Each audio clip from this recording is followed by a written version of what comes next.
Hello! ఈరోజు మన విశ్లేషణకు స్వాగతం. మహాభారతంలో ఒక మహాసామ్రాజ్యాన్ని ఏలిన చక్రవర్తులు అకస్మాత్తుగా తమ ఉనికినే కోల్పోయి అజ్ఞాతంలోకి వెళ్లిన ఘట్టం ఎంత స్ఫూర్తిదాయకంగా ఉంటుందో ఈరోజు మనం మాట్లాడుకోబోతున్నాం. ఆ ఒక్క సంవత్సరం పాండవుల జీవితాన్ని ఎలా సమూలంగా మార్చేసిందో ఒక అద్భుతమైన కథలా సాగే ఈ ప్రయాణంలోకిప్పుడు అడుగుపెడదాం.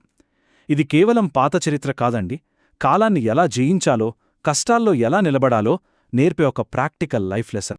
సరే, అసలు విషయానికి వస్తే మనం ఒక్కసారి ఊహించుకుందాం. ఎంతో శక్తివంతులైన రాజులు తమ ఉనికినే చెరిపేసుకుని అసలు పేర్లనే దాచుకోవాల్సి వస్తే పరిస్థితి ఎలా ఉంటుంది?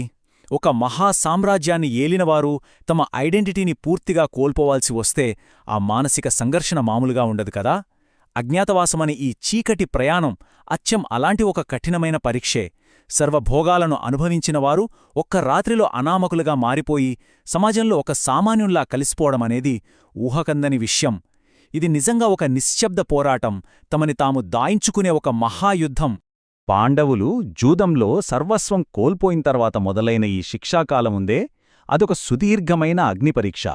ముందుగా 12 సంవత్సరాల అరణ్యవాసం.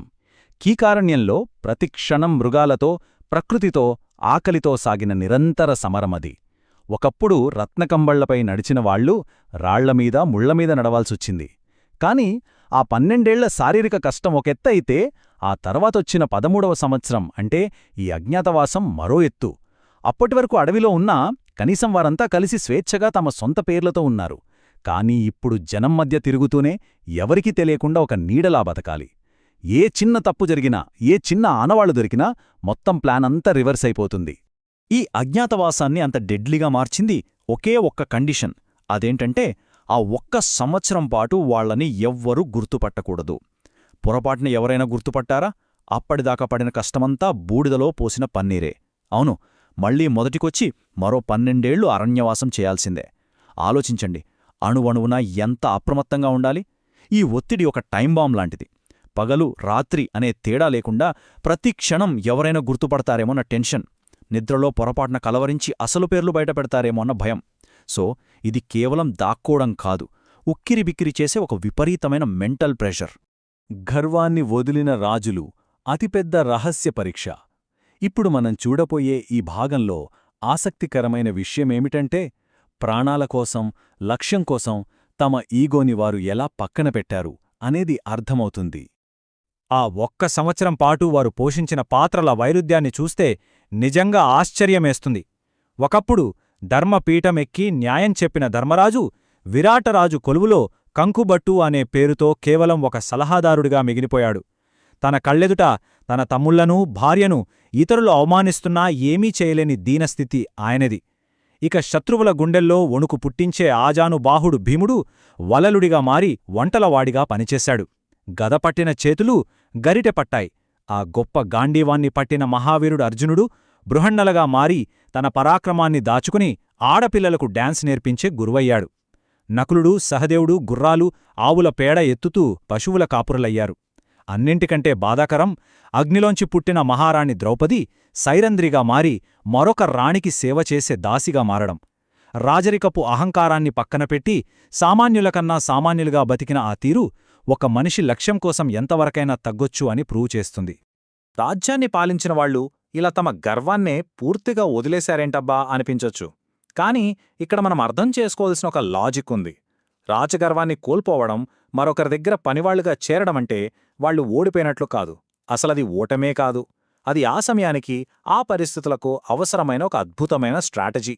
రాబోయే కురుక్షేత్ర యుద్ధంలో గెలవడానికి ముందుగా ఈ జీవితపు పోరాటంలో వారు గెలవాల్సి వచ్చింది. మనుగడ కోసం వాస్తవాన్ని యాక్సెప్ట్ చేసి తమ అహాన్ని చంపుకోవడమే ఇక్కడ అసలైన గెలుపు.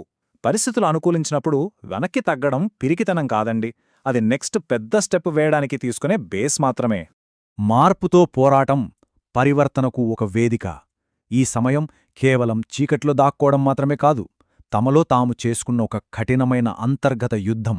అదేంటో ఇప్పుడు చూద్దాం. సో ఇక్కడ అసలు పాయింట్ ఏమిటంటే, అజ్ఞాతవాసం ఎన్నో గొప్ప లెసన్స్ నేర్పుతుంది. ఇది కేవలం శత్రువుల కళ్ళుగప్పి ఎక్కడో దాక్కోవడం కాదు, సరైన సమయం వచ్చే వరకు వెయిట్ చేసే ఆ ఎక్స్ట్రీమ్ పేషెన్స్ని నేర్చుకోవడం గురించి. మన జీవితంలో ఎప్పుడూ ఒకే రకమైన వాతావరణం ఉండదు కదా. పరిస్థితులు సడన్గా మారినప్పుడు దానికి తగ్గట్లు వేగంగా మనల్ని మనం మార్చుకోవడం కూడా ఒక అతిపెద్ద యుద్ధమే.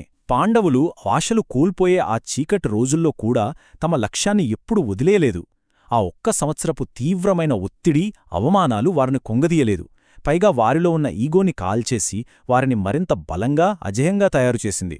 సింపుల్గా చెప్పాలంటే కష్టాలనేవి మన క్యారెక్టర్ని టెస్ట్ చేసే కొలిమిలాంటివి. ఆ కొలిమిలో కాలి వారు అచ్చమైన బంగారంగా మారారు.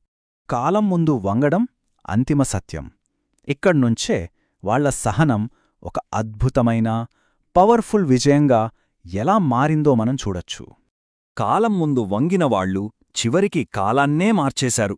అబ్బా, ఎంత అద్భుతమైన పవర్ఫుల్ కోట్ కదా! ఆ ఒక్క సంవత్సరం కష్టాల ముందు, కాలం ముందు తలవంచి నిలబడిన పాండవులు చివరకు అదే కాలాన్ని శాసించే స్థాయికెదిగారు. తమ భవిష్యత్తును, చరిత్రను వాళ్లే స్వయంగా తిరిగి రాసుకున్నారు. ఎంతటి గొప్పవారైనా సరే టైం బాగలేనప్పుడు సైలెంట్గా భరించాలి. ఆ సహనం, ఆ వినయం ఒక గొప్ప మార్పుకి పునాది వేస్తాయి. కష్టాలు వచ్చినప్పుడు అవి మనల్ని ముంచేయడానికి వచ్చిన ప్రమాదాలు కావు, మనల్ని మరింత స్ట్రాంగ్గా మార్చే ఒక అజ్ఞాతవాస సమయమని గుర్తుంచుకోవాలి.